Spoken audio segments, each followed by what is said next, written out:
Au Canada, et ça, c'est pas à regret pour Rachel Binas. La photo date de 2001, il avait 29 ans et on y voit Justin Trudeau, alors âgé de 29 ans, dans une soirée déguisée, vêtu d'une tunique portant un turban, le visage, le cou, il est au milieu, hein, et les mains noircies. Il s'agissait d'une soirée costumée.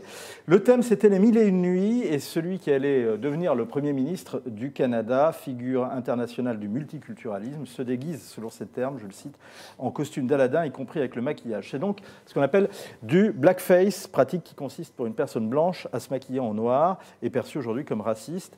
La photo a été retrouvée et diffusée par le magazine américain Time. Explication du Premier ministre canadien. When I was in high school, I dressed up at a talent show and sang Dale with makeup on. It was something that I didn't think was racist at the time, but now I recognize it was something racist to do, and I am deeply sorry. And I wonder if you I think it's well known that communities and people who live with intersectionalities and face discrimination, the likes of which I have never personally had to experience, is a significant thing that is very hurtful, and that's why I am so deeply disappointed in myself. Alors, il était au lycée parce qu'il était prof, je précise. Véris, il a raison de s'excuser, Justin Trudeau? Non, mais il est pris à son propre piège. Alors, effectivement, il se montre, il fait des exercices de contrition. Il est de ceux qui favorisent justement ce genre de procès, de mise en accusation. Eh bien, ça se retourne contre lui. Maintenant, ce qui est préoccupant, c'est effectivement de voir toute cette thématique assiéger finalement la moindre campagne électorale, la moindre personnalité se voit.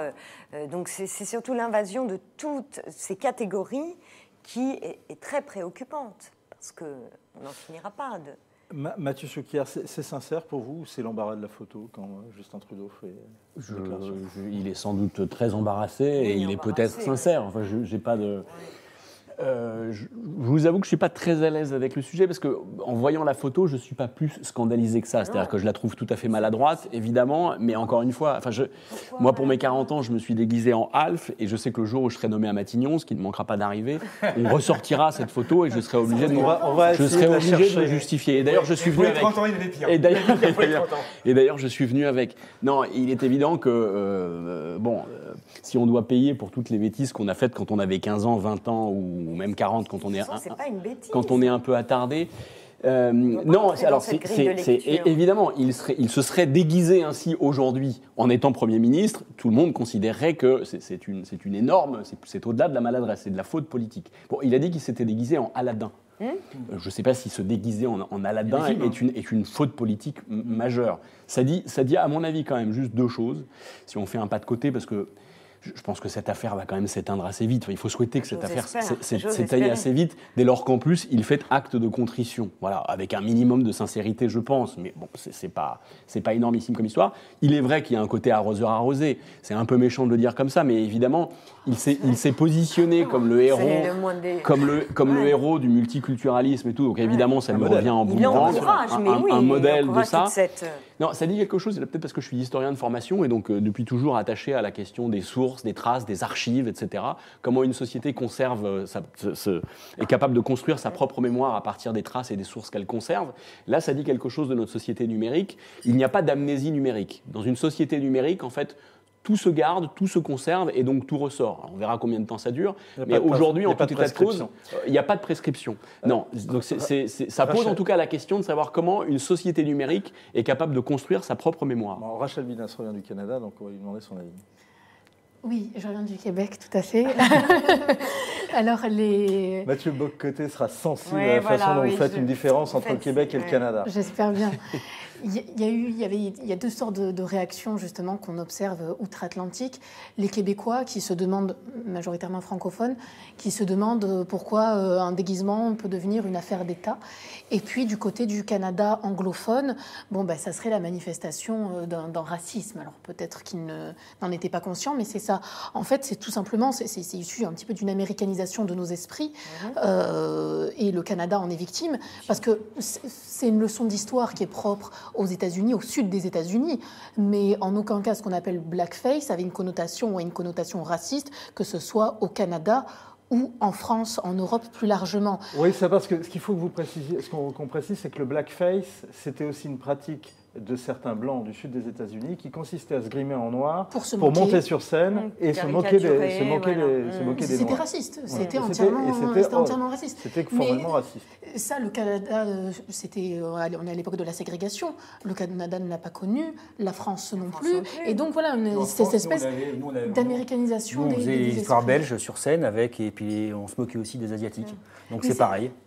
Mais il y a quelque chose d'autodiscrimination. Michel Leb. Un peu des Africains, il était bon aussi sur l'accent africain. C'est une autodiscrimination, ça nous renvoie aussi, en tout cas on veut nous renvoyer à la couleur de peau, on veut nous renvoyer à la race, quelque chose que l'on pensait avoir dépassé.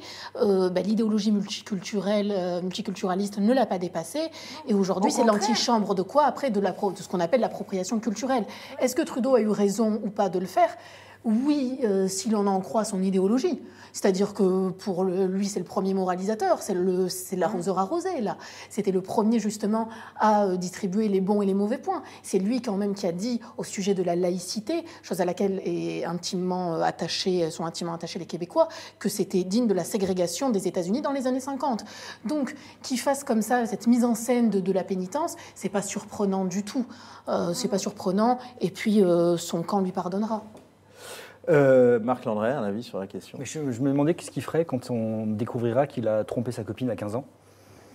Parce que là, il était quand même allé très fort. Je veux dire, dans l'acte de contrition, franchement, s'il pouvait pleurer, ça serait encore mieux.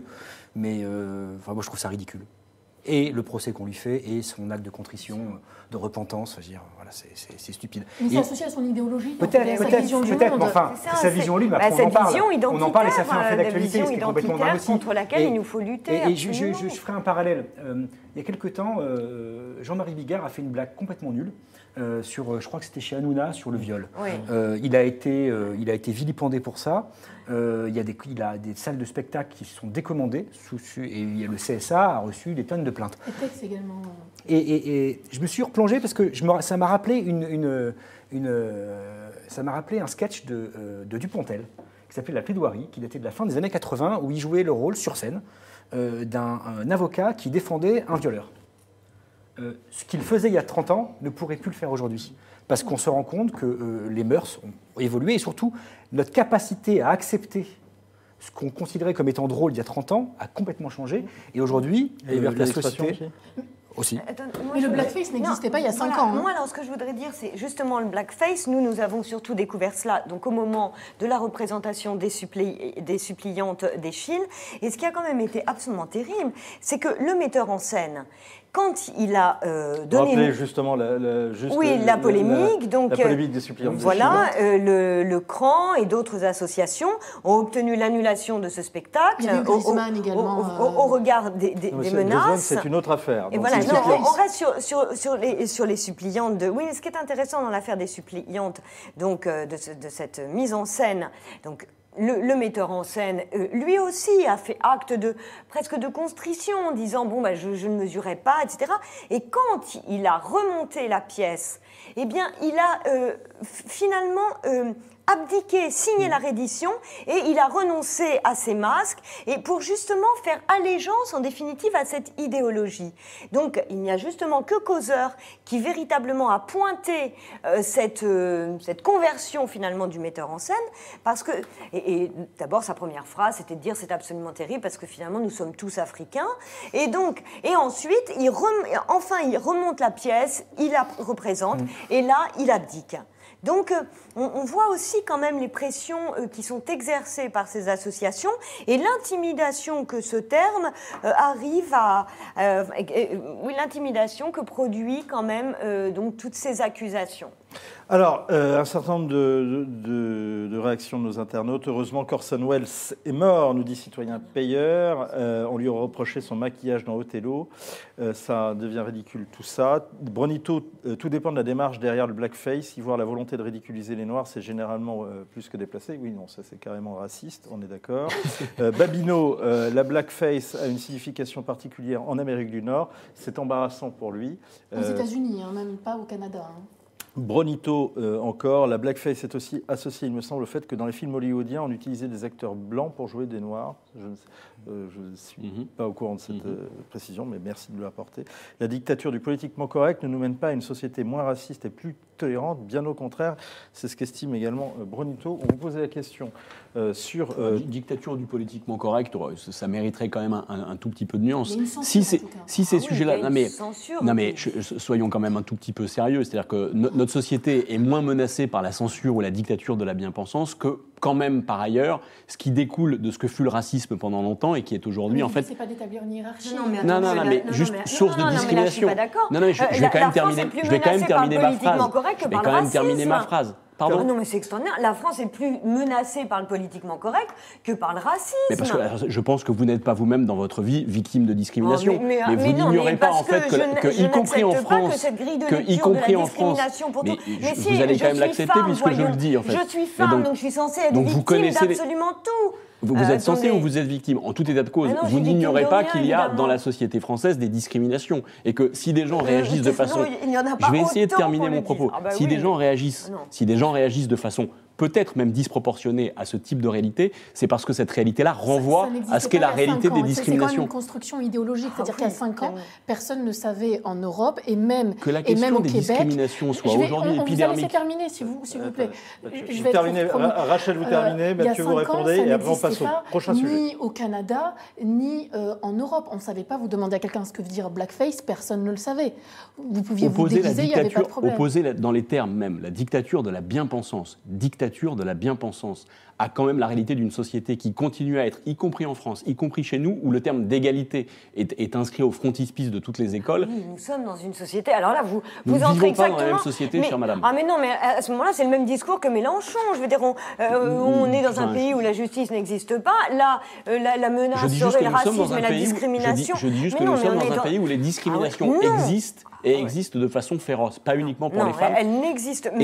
Ayez la peau noire ou un nom à consonance arabe et déposez un dossier pour avoir un appartement. Mais non, mais écoutez, lisez Philippe Diribarne. Il a justement fait le point sur cette question qui est absolument manipulée, non. Alors on continuera d'avoir ce débat. Je pense que le débat sur l'histoire du politiquement correct et des discriminations est un débat qui est extrêmement passionnant et passionnel aussi, et qui mérite d'être posé et qu'on continuera d'avoir. On a des protagonistes pour pouvoir en discuter. Je rappelle la question qu'on posait sur Twitter. Êtes-vous convaincu par les excuses de Justin Trudeau après la publication d'une photo datant de 2001 sur laquelle il fait une blackface, et pour l'instant vous êtes une majorité à être convaincu par la sincérité de la démarche du Premier ministre canadien.